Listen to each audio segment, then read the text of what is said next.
Cupcake and Dino was a dual Brazilian-Canadian TV show starring Cupcake and Dino, two brothers who would perform general services. Basically, they would perform whatever job the plot needed them to for the episode. So, Halloween has come, and Dino is engaging in his latest attempt to scare somebody. Specifically Cupcake. Now, Dino isn't doing this out of maliciousness. It's more he thinks it's part of the whole Halloween deal, and he ought to be good at it to get the most out of the day. But, year after year, he only ends up making everyone call him cute. Aw, so cute! Cup reassures his little brother that he doesn't have to be scary and he can just have fun. Especially because in addition to his old high five costume, Cup's gotten out Dino's old reliable costume. Little ducky, the jolly baby duck, that's all hugs and kisses all the time! You know, in fairness, Dino is already pretty duck-shaped. But before they can head out, their friend Hugo, he's kind of their services handler, he tells them when they get a job, he lets them know that there's a client at an old mansion who needs a ghost removed. Dino's actually overjoyed by the job because it means he can learn how to be scary from a real ghost. Heading over with a vacuum, because I guess all their info on ghostbusting comes from Luigis Mansion, they arrive at the house and a ghost answers. Spirit, be gone! No, I'm the one...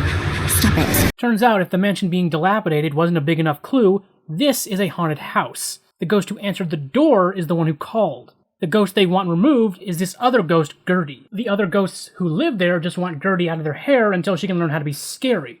That way she won't ruin their partying. That does sound like a sick party. So, from here, Cup and Dino try to help Gertie with the whole being scary thing with a scary boo camp, including practicing scary faces, possession, and doing a Sadako.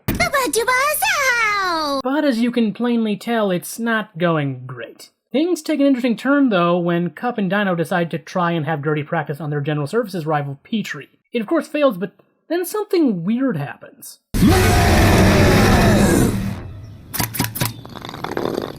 Well, I guess two weird things, technically.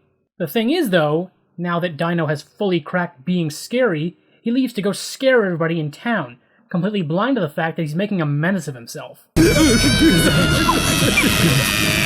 Dino agrees to finish up for the night just as soon as he scares the one person he's always wanted to scare. As you can guess, he means Cupcake. Unfortunately, with great scare comes great responsibility. Cup, are you okay? No, Dino, I actually just thrusted my pants. That's hard to admit, but I want to illustrate a point. Incensed, Cup exits to change his wrapper and put on his costume to go trick-or-treating. So, Dino, having learned his lesson, puts his duck costume back on and meets with his brother to go trick-or-treating. We ran out of costume materials. Finishing up the night after getting some candy, they take Gertie back home, and Dino sorts out the whole situation with Gertie not being scary enough to go home. Well, they won't bother you anymore, Gertie. That being said, it's apparently really scary in that house, and Dino has opted to be done with scary for a while. At least until he's finished having nightmares from what he saw in there. Anyway, as we wrap up... I'm sorry, that was super cheap. Good night now.